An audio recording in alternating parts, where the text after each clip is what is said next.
महक मोटवानी जी, नई दिल्ली से। राधे राधे महाराज। राधे राधे महाराज जी। महाराज जी, आजकल हम जैसे युवा इतने तनाव और चिंता में रहते हैं कि वर्तमान में जीने की बजाय भविष्य की चिंता में खो जाते हैं, जिससे डर और बेचैनी बनी रहती है। महाराज जी, कृपया बताएं कि इस आदत को कैसे बदला जाए ताकि नाम इस जप, वर्तमान नाम जप। अगर हम नाम जप करेंगे तो हमारी बुद्धि प्रवीण होगी, भविष्य की मुझे चिंता नहीं होगी, क्योंकि भविष्य में मेरे भगवान मेरे साथ हैं।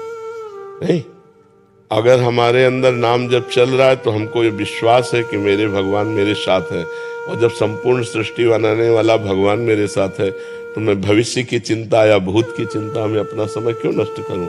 अपने मन को बार बार नाम में लगाने से जो ओवर थिंकिंग है, इस पर हम कंट्रोल कर सकते हैं, शासन कर सकते हैं।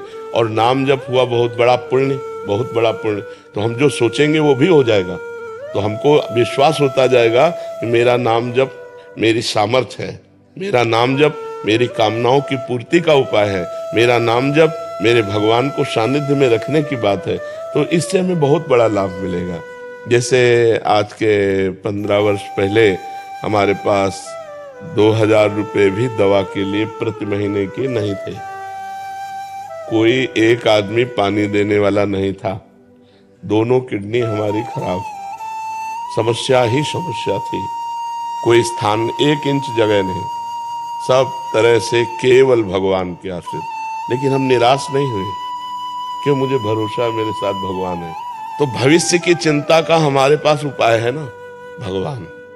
तो हमें चिंता नहीं, हम परेशान ना हो जाएं। तो मुझे लगता है भविष्य की चिंता से बचने के लिए भगवान को सानिध्य में रखने से, जैसे हम आपको बता रहे, निहाल कर दिया भगवान ने।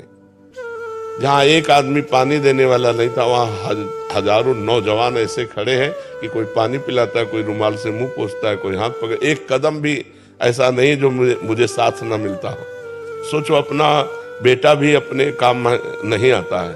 जब शरीर बीमार होता है तो अपना बेटा भी इतना साथ में दवा ला के दे देगा, पड़े रहो।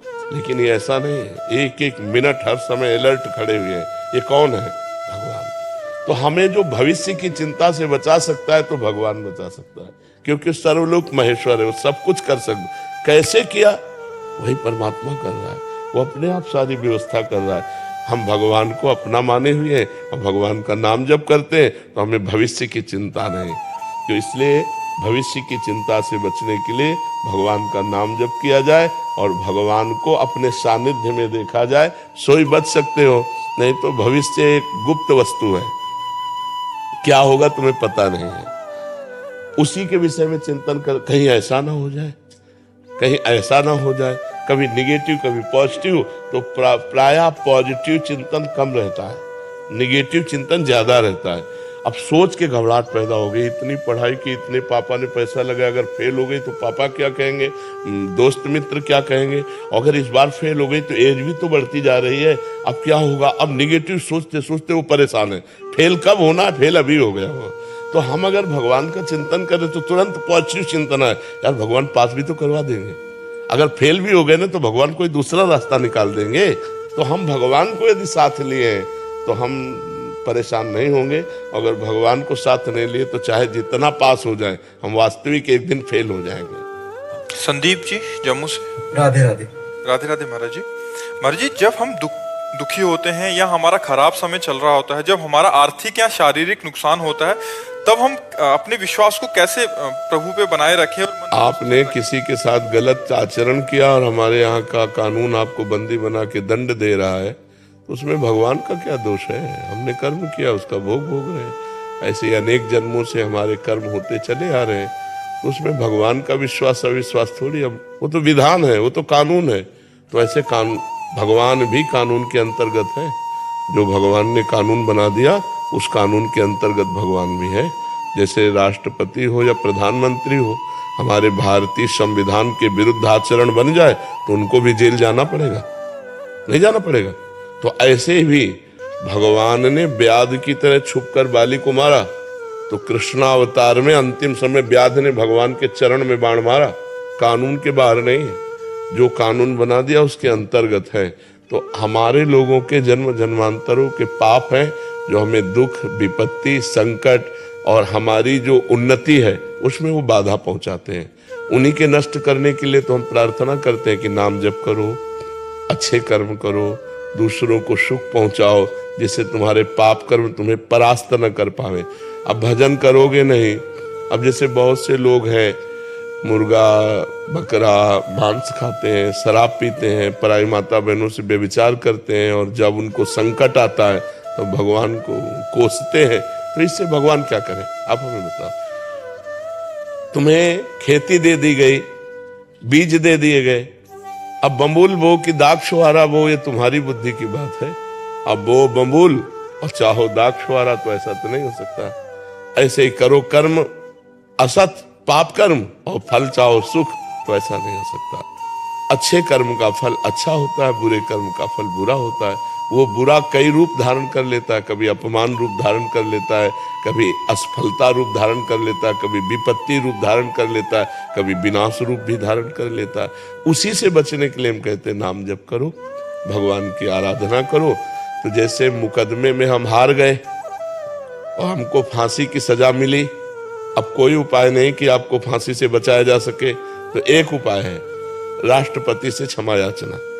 तो ऐसे हमारे भगवान हैं, अगर हम भगवान से क्षमा याचना करें तो हमसे माना की गलतियां हो गई, हमारा बिल्कुल पक्का अपराध है, हमें भोगना भी पड़ेगा, लेकिन भगवान चाहे तो क्षमा कर सकते हैं ना। तो उन्होंने कहा आम तो हम सर्व पापेभ्यो मोक्षयिष्यामि मा शुचा, मैं तुम्हें समस्त पापों से मुक्त करके पवित्र कर दूंगा। तो हम भगवान की शरण में जाए, कुछ न कुछ हमसे पाप बनते रहते हैं, तो वो पाप हमें सता न पावे, हमें दुख न दे पावे, आगे हमसे पाप न बन पावे, ऐसी हमारी बुद्धि शुद्ध रहे।